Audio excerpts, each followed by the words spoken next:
Hello दोस्त, कैसे हैं आप सब? अच्छे होंगे। और ज्ञान की ज्योति क्लास में आप सभी का स्वागत है। तो आज ज्योग्राफी का तीसरा वीडियो है। आज ज्योग्राफी का तीसरा वीडियो हम बना रहे हैं, जो कि हम दो वीडियो में बहुत सारे चीज़ बता चुके हैं, जो भारत के पड़ोसी देश के बारे में और भी जितने फैक्ट्स थे हम वो बता चुके हैं। आगे हम तीसरे वीडियो में जो भी बच गया है उसको हम बता देंगे। उसके बाद हम जो चौथे वीडियो लाएंगे वो दूसरी चैप्टर होगी भारत की, और वो होगी भारत की भूगर्भिक संरचना। तो चलिए, जो बची हुई चीज़ है वो आज हम पढ़ लेते हैं। तो ज्योग्राफी के आगे की फैक्ट्स पे हम आते हैं। चलिए, पहला क्या है कि भारत का भूगर्भिक संरचना चैप्टर नंबर 1 है। चैप्टर नंबर 1 है डोकलाम। डोकलाम का पठार। हम तो भूटान के बारे में पढ़ चुके हैं, पाकिस्तान के बारे में पढ़ चुके हैं। सबसे अधिक सीमा साझा करने वाली देश बांग्लादेश है, सबसे कम अफगानिस्तान है। ये सारी फैक्ट्स जितनी भी थी हम अगली क्लास में पढ़ चुके हैं। अब जो फैक्ट्स बची है उसको आज हम कर लेते हैं। हम इसलिए छोटे वीडियो बनाते हैं क्योंकि कम टाइम में अधिक से अधिक फैक्ट्स दिया जाए और जिससे स्टूडेंट का टाइम बचे, रिवीजन भी किया जाए। तो चलिए हम अपने आगे की टॉपिक पे आते हैं। डोकलाम का पठार। डोकलाम का पठार जो है इसकी अवस्थिति भूटान में है। डोकलाम का पठार, डोकलाम का पठार इसकी अवस्थिति जो है वो भूटान में है। डोकलाम की पठार की अवस्थिति भूटान में है, लेकिन ये पठार विवादित है, जिसमें भारत, चीन और भूटान ये तीनों में विवाद चलता है। डोकलाम के पठार को लेके भारत, चीन और भूटान ये तीनों में विवाद चलता है। ये विवादित पठार है। और उसके बाद परियोजना है जो कि इंडियन परियोजना है। ताला चोखा परियोजना है। यह परियोजना भूटान में अवस्थित है। ताला चोखा परियोजना, यह परियोजना भूटान में अवस्थित है। ताला चोखा परियोजना जो है यह परियोजना भूटान में अवस्थित है। भारत राज्य त्रिपुरा बांग्लादेश से 3 तरफ से घिरा है। भारत का जो राज्य त्रिपुरा है, त्रिपुरा जस्ट भारत के यहाँ पे है और यहाँ पे बांग्लादेश है। तो बांग्लादेश के तीनों तरफ से त्रिपुरा घिरा हुआ है। भारत का राज्य जो त्रिपुरा है वो बांग्लादेश से तीनों तरफ से घिरा हुआ है। उसके बाद आता है तीस्ता नदी विवाद। तीस्ता नदी विवाद, यह नदी सिक्किम के जम्मू ग्लेशियर से निकलती है। तीस्ता नदी जो है सिक्किम यहाँ पड़ता है और यहाँ से तीस्ता नदी निकलती है। सिक्किम के जम्मू ग्लेशियर से तीस्ता नदी निकलती है। उसके बाद भारत से होते हुए बांग्लादेश में तीस्ता नदी एंट्री करती है। भारत से होते हुए बांग्लादेश में तीस्ता नदी बहते हुए ब्रह्मपुत्र नदी में मिल जाती है। जब बांग्लादेश में तीस्ता नदी जाती है तो ये ब्रह्मपुत्र नदी में नदी में मिलती है। यह नदी भारत बांग्लादेश के बीच विवादित है। तीस्ता नदी जो है वो भारत और बांग्लादेश के बीच विवादित है। तीस्ता नदी भारत और बांग्लादेश के बीच विवादित है। उसके बाद आता है गंगा और ब्रह्मपुत्र नदी। गंगा और ब्रह्मपुत्र नदी, देख लीजिए, गंगा और ब्रह्मपुत्र नदी है। बांग्लादेश में सुंदरबन डेल्टा का निर्माण, गंगा और ब्रह्मपुत्र नदी जब बांग्लादेश में मिलती है तो वहां जाके सुंदरबन डेल्टा का निर्माण करता है। जो कि नदी पे बना सबसे बड़ा डेल्टा वो है सुंदरबन डेल्टा, जो कि बांग्लादेश में पड़ती है। बांग्लादेश में सुंदरबन डेल्टा का निर्माण करता है। बेरूबारी विवाद। बेरूबारी विवाद 1961 ईस्वी में हुआ था। यह विवाद जमीनी विवाद था। बेरूबारी विवाद भारत और बांग्लादेश के बीच था। बेरूबारी विवाद 1961 ईस्वी में भारत और बांग्लादेश के बीच हुआ था, जमीनी विवाद था, जिसका निपटारा 1961 में 100वां संविधान हुआ, 100वां संविधान संशोधन हुआ। उसके बाद 2015 में इस विवाद का निपटारा कर दिया गया। बेरूबारी विवाद 1961 में बेरूबारी विवाद हुआ, जिसका निपटारा 100वां संविधान संशोधन, बेरूबारी विवाद का निपटारा 100वां संविधान संशोधन 2015 में हुआ। यह जमीनी विवाद था जो कि भारत और बांग्लादेश के बीच था। उसके बाद आता है, यहाँ पे है अरब सागर, यहाँ पे है बंगाल की खाड़ी। ये हो गया भारत का मैप। ये भारत का मैप, यह प्रायद्वीपीय भारत है। ये प्रायद्वीपीय भारत है। ये भारत प्रायद्वीपीय भारत है। जस्ट भारत के नीचे में बांग्लादेश पड़ता है, जिसे हम पाक जल संधि कहते हैं। भारत और बांग्लादेश के बीच पाक जल संधि है। भारत और श्रीलंका के बीच पाक जल संधि है। यहाँ पे बंगाल की खाड़ी पड़ती है। भारत और श्रीलंका के बीच जो पाक जल संधि है उसके बीच में पंबन द्वीप पड़ती है, जिसकी लंबाई 48 किलोमीटर है, जो कि भारत और श्रीलंका को जोड़ती है। उसकी लंबाई, पंबन द्वीप की लंबाई 48 किलोमीटर है। पंबन द्वीप की लंबाई 48 किलोमीटर है। भारत के दक्षिण भूमि, मुख्य भूमि को रामेश्वर से पंबन ब्रिज जोड़ती है। भारत का जो इधर का दक्षिण हुआ, भारत का पूर्व साइड ये है, पश्चिम साइड ये है, उत्तर साइड ये है, दक्षिण ये है।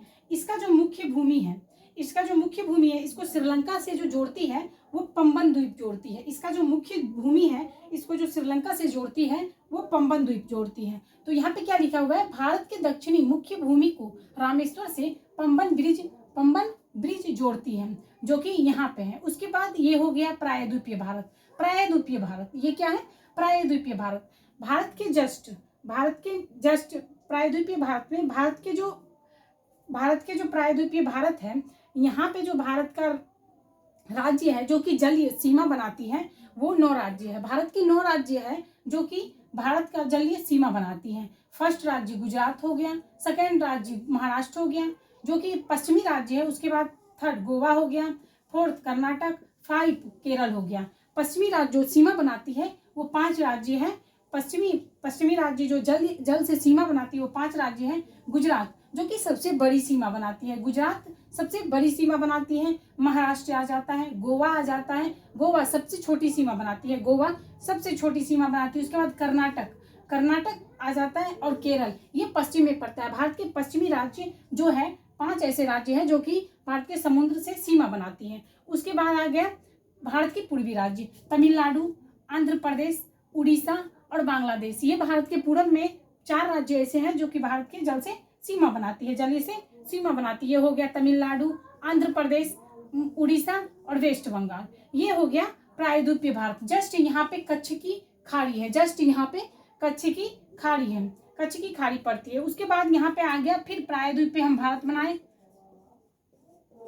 प्रायद्वीपीय भारत ये है, ये भी प्रायद्वीपीय भारत है। प्रायद्वीपीय भारत में इधर है मालदीव, इधर है अंडमान निकोबार, इधर है मालदीव, अंडमान निकोबार, इधर अंडमान निकोबार। मालदीव को मिनिकॉय से जो अलग करती है वो 9 डिग्री चैनल है। मालदीव को मिनिकॉय से जो अलग करती है वो 9 डिग्री चैनल है। मालदीव को जो मिनिकॉय से अलग करती है वो 9 डिग्री चैनल है। मिनिकॉय को जो मालदीव से अलग करती है वो 8 डिग्री चैनल है। लक्षद्वीप को जो मिनिकॉय से अलग करती है वो 9 डिग्री चैनल है, और मिनिकॉय को जो लक्षद्वीप से अलग करती है वो 8 डिग्री चैनल है। उसके बाद बंगाल की खाड़ी आती है। बंगाल की खाड़ी के तरफ अंडमान निकोबार है। अंडमान को निकोबार से 10 डिग्री चैनल अलग करती है। अब यहाँ पे विषुवत रेखा पड़ता है। भारत के जस्ट नीचे में विषुवत रेखा, यहाँ पे तो कर्क रेखा गुजरती है भारत के बीचों बीच, कर्क रेखा जस्ट नीचे में विषुवत, उसके बाद यहाँ पे तो मकर रेखा गुजरती है। तो बीचों बीच जो ये विषुवत रेखा गुजरती है, विषुवत रेखा से भारत की मुख्य भूमि की लंबाई जो है वो 876 किलोमीटर है। विषुवत रेखा से भारत की मुख्य भूमि की जो लंबाई है वो 876 किलोमीटर है।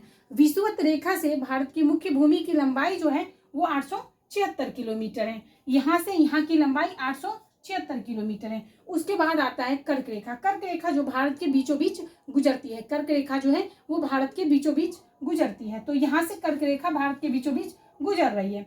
तो ये 8 राज्य को काटते हुए म्यांमार के साइड में जाती है कर्क रेखा। कर्क रेखा 23.5 डिग्री पे स्थित है। कर्क रेखा भारत के गुजरात में एंट्री करती है। गुजरात, राजस्थान, मध्य प्रदेश, छत्तीसगढ़, झारखंड, पश्चिम बंगाल, त्रिपुरा और मिजोरम, ये जो है ये 8 राज्य को काटते हुए कर्क रेखा म्यांमार में एंट्री करती है। पहला 23.5 डिग्री पे है।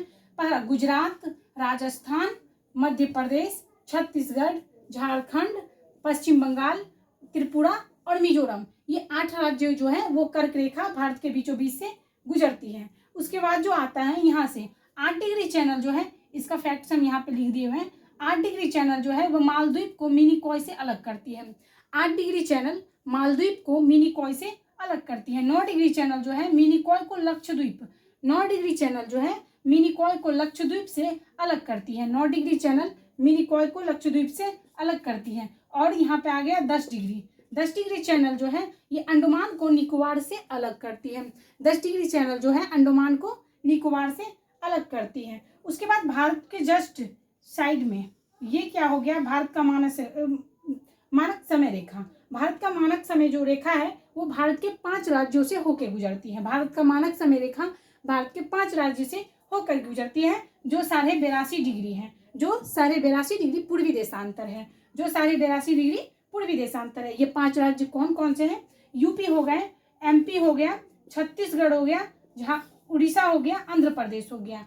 तो भारत के 5 राज्य से भारत का मानक समय रेखा होकर गुजरती है। पहला उत्तर प्रदेश, मध्य प्रदेश, छत्तीसगढ़, उड़ीसा और आंध्र प्रदेश, इससे भारत की मानक समय रेखा गुजरती है। भारत की मानक समय रेखा जो है वो कर्क रेखा, और भारत की मानक समय रेखा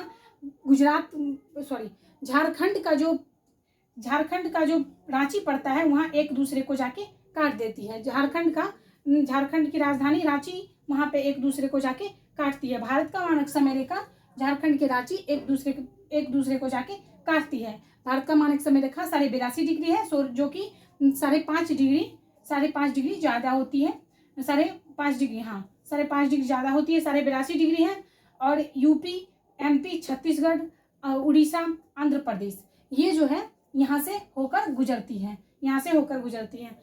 स्थल, अब हम जानते हैं स्थल किसको कहते हैं। स्थल जो 3 तरफ से जल से घिरा हो उसे प्रायद्वीप कहते हैं। प्रायद्वीप उसे कहते हैं जो 3 तरफ से जल से घिरा हो, उसे प्रायद्वीप कहते हैं। प्रायद्वीप उसे कहते हैं जो 3 तरफ से जल से घिरा हो। उसके बाद जल जो 3 ओर से स्थल से घिरा हो उसे खाड़ी कहते हैं। जो जल 3 तरफ से स्थल से घिरा होता है उसे हम खाड़ी कहते हैं, जैसे कि बंगाल की खाड़ी है। उसके बाद हो गया चारों ओर से जल से घिरा हुआ, जैसे चारों ओर से जल से घिरा हुआ उसे हम द्वीप कहते हैं, जैसे अंडमान निकोबार हो गया, लक्षद्वीप हो गया, ये सब क्या हो, चारों ओर से जल से घिरा हुआ है, इसलिए हम इसे द्वीप कहते हैं। तो यहाँ तक का आज का ये चैप्टर खत्म हो गया। और जहाँ तक है हम बहुत ही अच्छे तरीके से आप सभी को ये चीज़ समझा चुके हैं, और हम इसलिए शॉर्ट वीडियो बनाते हैं, छोटा वीडियो बनाते हैं कि कम टाइम में अधिक से अधिक फैक्ट्स कैसे दिया जाए। तो चलिए आज का क्लास यहीं तक रहता है। तो एक शायरी हो जाए कि राह जो है ना इंसान को भटकाती रहती है, और कभी इंसान का मन करता है कि पढ़े, कभी करता है नहीं पढ़े, कभी करता है कुछ करे। मेरा भी मन करता है कि भाई पढ़े नहीं पढ़े ये करे। तो इंसान को भटकना नहीं चाहिए। तो अपने दम पे वो जो हम शायरी बोले थे कि मंजिल यूं ही नहीं मिलती, राही को दिल में जुनून सा जगाना पड़ता है, इसलिए जुनून सा जगाए रखिए, और मंजिल सही में यूं ही नहीं मिलती। तो आज का ये चैप्टर खत्म हो गया। कल हम पढ़ाएंगे भारत की भूगर्भिक संरचना। तो चलिए आज का क्लास इतना ही है। जय हिंद दोस्तों।